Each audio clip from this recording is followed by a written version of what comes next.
Hello everyone, Marco Montemagno here, Digital Domination Summit 2013, and here with me, a great speaker, great person, great friend of mine, David Weinberger, straight from Boston. Hi David, how are you going? I'm okay, how are you? Everything, Good to see you. yeah, I would say everything great. I was thinking the first time that we met, and I will just share this story with the viewers today. I remember was in Milan, was this interactive advertising bureau forum, and you guys have to know that I had to do a presentation before David. And I was so embarrassed, you know, because I thought, gosh, after me is talking David Weinberger. And so I tried to create, you know, videos and everything. And audience say, oh, okay, good, and very relaxed. I loved it. No, and then David just came, and every word that you say, people say, oh, fantastic, fantastic. So, and but I was so happy because it was a chance to meet you for the first time, and I'm so happy to have you here in the end. Okay. Likewise, and I'm sorry, if you're going to do that to me, then I have to tell the truth, which was I was backstage watching you. Are anybody who has not seen you present needs to see you present. You're an amazing presenter, the audience, and just a total command of ideas, and it was very intimidating. Okay. That's a big lie because it's side by side. Okay. We've been friends ever since. Excellent. So, David, let's start from this point. I have a lot of guests, a lot of great speakers at this Digital Domination Summit, but one part that is a little bit missing is someone able to give an overall scenario, an overall vision of what's happening today in the internet digital world. With some speakers, I just focus on tips and actionable tools that we can use. On the other side, useful things that people would like to hear. Yes, exactly. So we'll go up a level. But it's important to have, I mean, a general context. Otherwise, you know, internet is not only tools that you can just push a button and get a result. So you have to know the context that you're moving in. And the first point that was very interesting for me was about the name.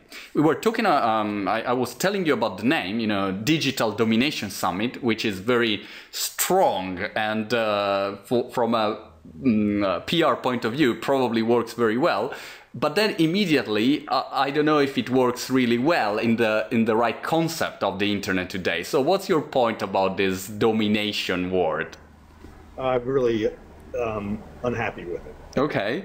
So it works well in sort of offline mass market marketing. Domination makes some sense as a goal.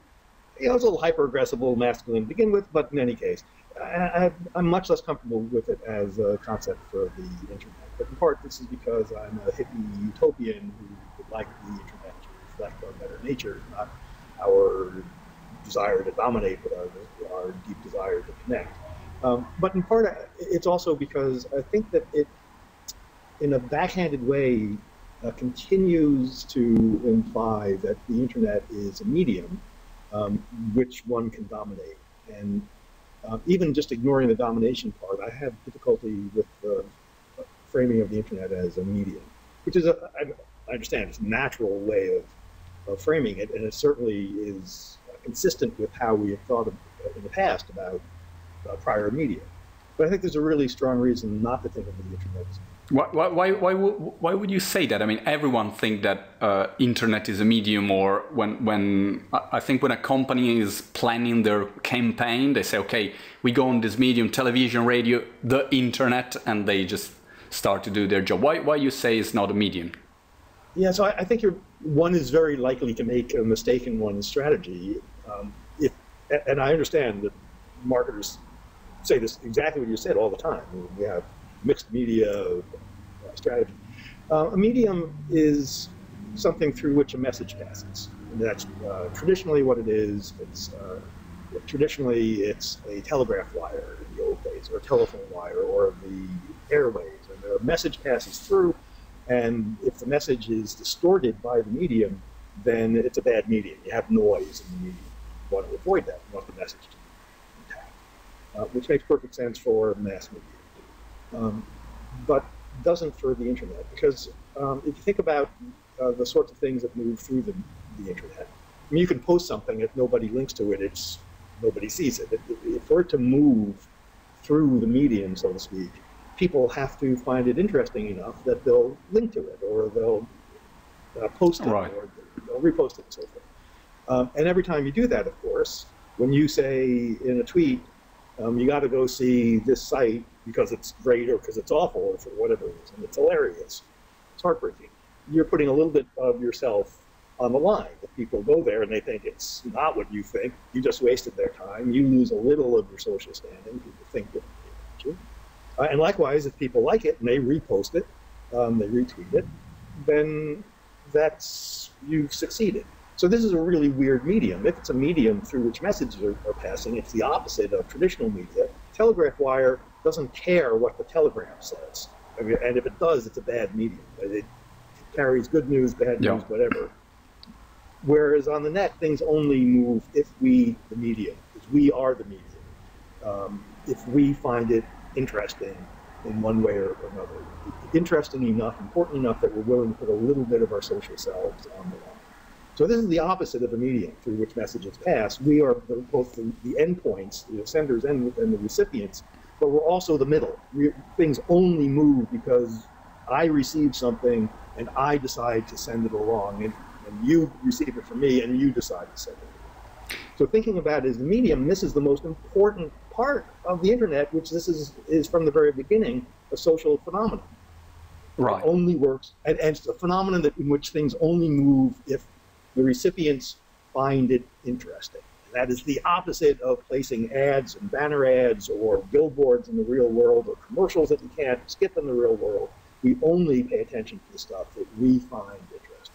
But if I think about can I use the word legendary? That sounds always, good on one side, on the other side is something very old. But it was legendary, the Clue Train Manifesto that you wrote with Doxer.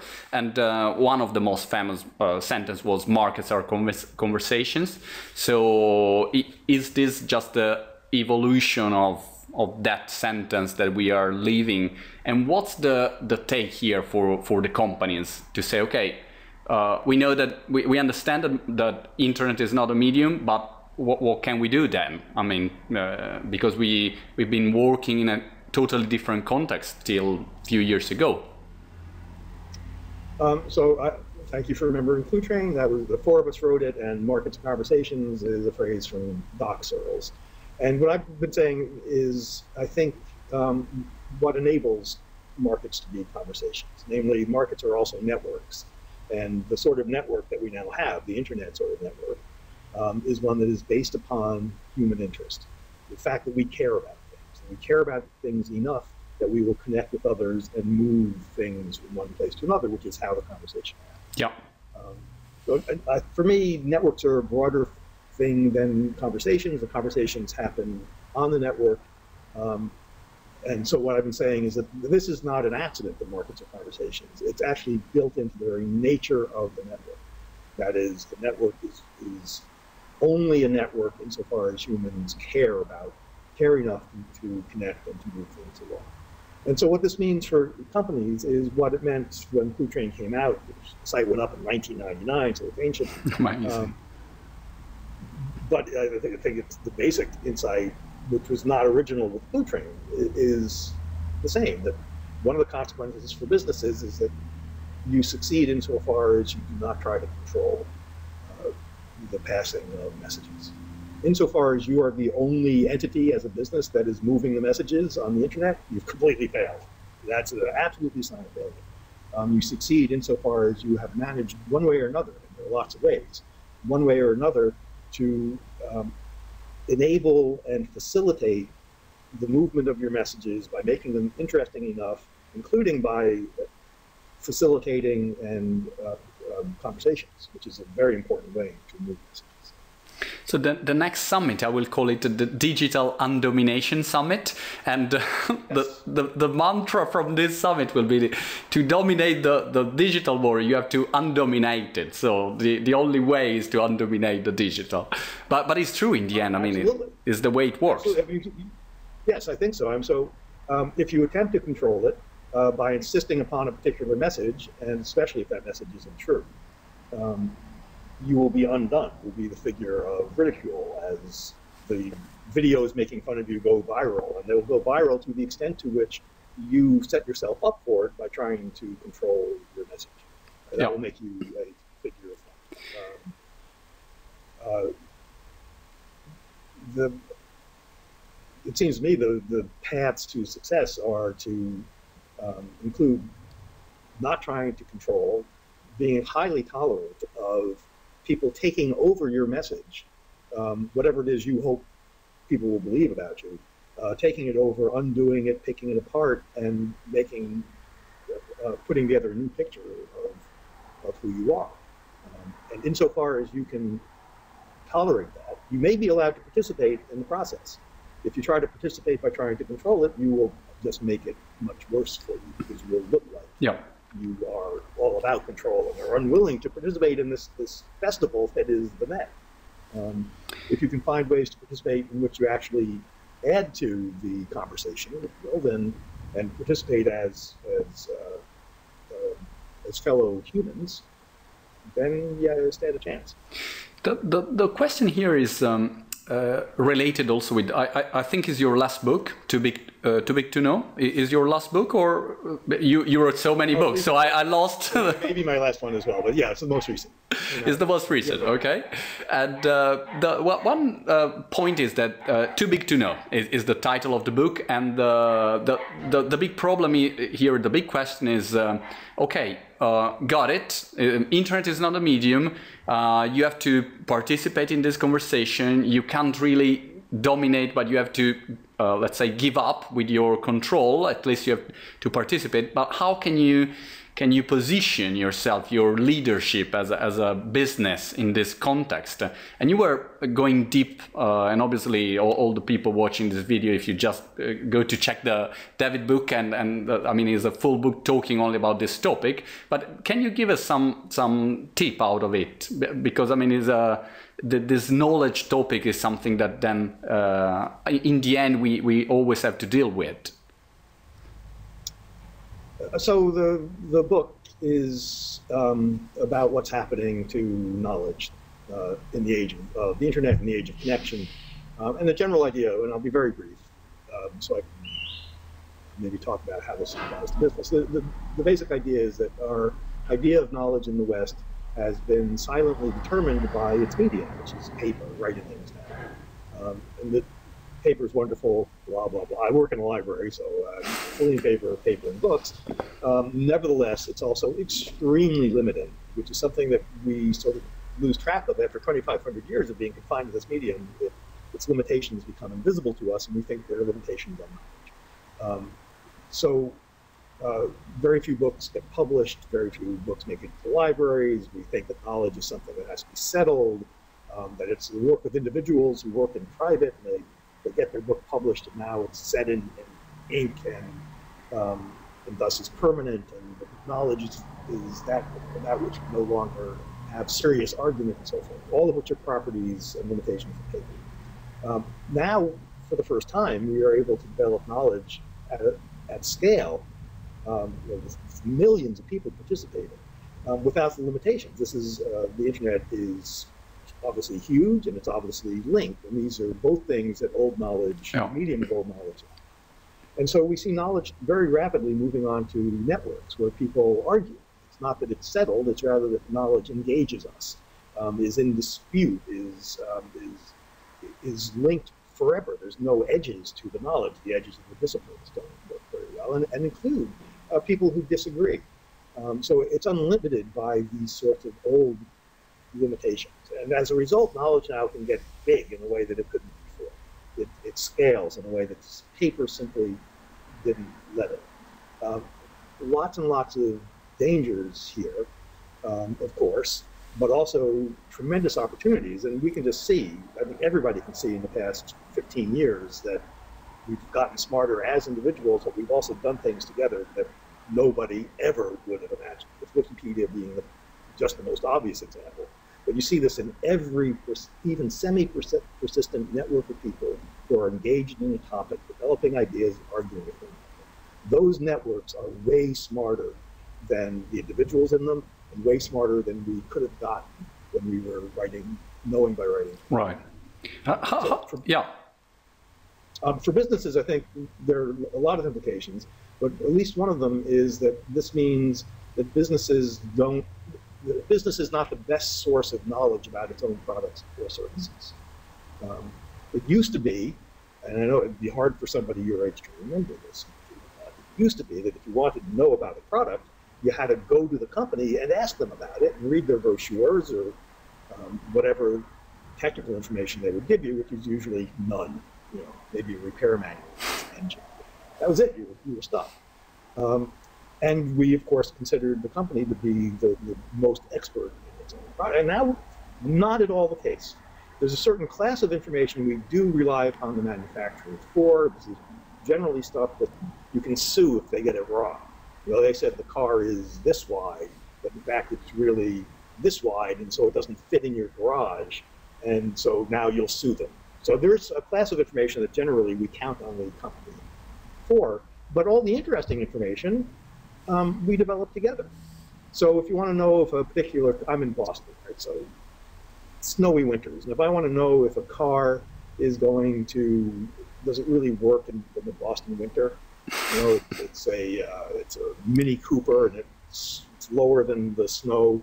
I'm not going to go to the dealer because the dealer's going to lie to me and say, yeah, absolutely, of course it works. My wife has one, drives it all with her. I'm going to go online and I'm going to find other people in an instant. I'll do a search. I will find people in Boston who have already been talking about this, or a site where I can ask, and I'll get an honest answer from them. If I have a medical issue and I want to know about the side effects of a particular drug, I'll get some of that from my doctor. But if I want to know, I like to go rowing on the Charles River in Boston in the summer. That's my exercise. And I want to know, should I be drinking a lot of water beforehand? Or that's really specific. You know, on a hot day, on the Charles, rowing, what do I do?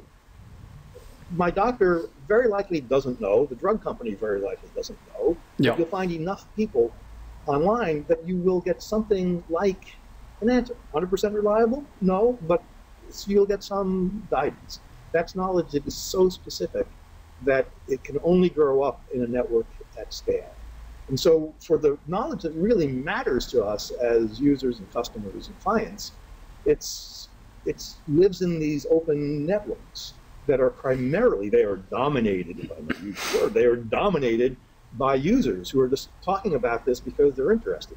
And how could companies get how could they leverage these networks? How could they exercise their leadership in this undominated world? What's your tip about? Well, so you know, it's not clear to me that they can lead. So but there are a couple things they can do. Obviously, they can listen and learn. They'll discover a lot of stuff about their own products, and maybe they'll get ideas about, you know, if they really want to be in Boston, then maybe they need to do something about their tire size or what. Yeah. But there are occasions in which companies successfully participate in these discussions. I think generally it's better for them not to, because it's so easy to go wrong. But one of the most interesting things to me that's developed over the past 10 years is something that marketing professionals, I think, absolutely would not have predicted. Seth Godin, I'm sure did. But traditional marketing people, totally foreign, which is companies can't speak. Companies don't have mouths because they don't have bodies. They're companies. It's okay. Right. They're not, but they can't actually participate as a human being because they're not. So you have to figure out how do you, and yet when we talk to the company, we don't want to hear from the corporate voice or the lawyer's voice, which is always alienating, because we're having this interesting back and forth about Mini Coopers in Boston in the winter, and to have somebody weigh in with a marketing voice, traditional marketing, is just terrible. It's the last thing. So companies have figured out that in order to participate frequently, what they need is to permit, I would say, junior marketing people to participate in the conversation, speaking both for themselves and for the company in the way that 15 years ago would have seemed crazy. You would never let an uncontrolled voice out. And Okay. at least in many of these cases, it seems as if they're quite young and somewhat junior. And presumably they've been given permission because they're young and they're junior and they're a little bit more in touch with the sensibility of it. You see this on Twitter, you see this out in discussion forums, where they're speaking both for themselves and for the company, and you sort of understand that they're in this hybrid situation, but and at times they will absolutely act as go-betweens. They'll say, oh, no, that's not what happened with your camera or your car or whatever. That's terrible. That shouldn't have happened. Let me check with our engineers and see why or what can be done. And so they are explicitly acting as an intermediary. So they're speaking, and they sign their name. We know that it's this or that person at this or that company. It takes some guts for the company to give up enough control that they're not scripting every word that comes out of this customer representative's mouth. But if you scripted it and you had this person on Twitter, it would instantly become a laughing stock. Yeah, so totally different way of handling also communication with your customers. But they are participating in this network of knowledge as an individual who has some special access to the company. And frequently, that's exactly what we want. We don't want them to dominate. We do want them to respond and participate as human beings, to make the occasional joke, to make fun of their own company when it's appropriate.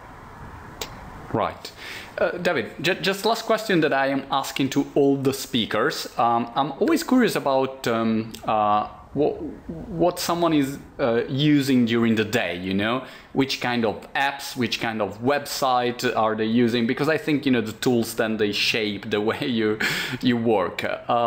Do you have any of the apps that you use on your phone or websites that you visit every day? You have a top 3 of these tools that you use that you can share with us for business purposes, of course, not for personal fun, unless the personal fun is related with the business, which is another topic, interesting topic. So I think I don't know how to do top 3. I'll give you some, and I think it'll be really boring. Okay. So the one that isn't maybe so boring is Reddit. I am a big fan of Reddit. Okay. R-E-D-D-I-T, right? Even though I'm out of the demographic, and 95% of the links, this is a site where people can recommend links and they get uploaded or downloaded in long discussion threads. And 95% of the links are of no interest to me because I'm not I'm not in that 20-year-old techie boy demographic that is characteristic. Although Reddit now is huge and includes lots of different sorts. But I find it fascinating. And one of the reasons I find it fascinating is here you have a site that has its own way of developing knowledge through threaded conversations. And what we see at Reddit, I think we see a whole bunch of things. But one of the things that we see at Reddit relevant to what I've been talking about is these are frequently, not always, but frequently very much knowledge networks. I mean, there's some question that they are developing an answer to as a group. Frequently with very nuanced back and forth. Okay. And one of the things that we see there is that Reddit almost always is funny. That even when it's a serious topic and you have serious answers, then somebody will make a joke and there'll be a sub-thread that goes along that's frequently hilarious or sometimes thinks it's hilarious, but in any case. So if you ask, what does knowledge look like? The old view is you look to the Encyclopedia Britannica. There's knowledge. It's a pretty good example, or textbook. Yeah. Very valuable, but really boring. And extremely boring. Really serious. And for the Britannica to make a joke it would just be crazy. People wouldn't even know they wouldn't know what they were reading. It's as if knowledge has to be as boring as possible for it to be knowledge. If you look up the hierarchy of knowledge sources, they become more and more boring. So you look at in the US, the serious newspapers. At the bottom, you have the tabloids, which are full of crap and misinformation, but they're really entertaining. Yeah. And you go to the top, New York Times, full of great information. It tends to be, an article leader, pretty serious and boring, and certainly no jokes in it.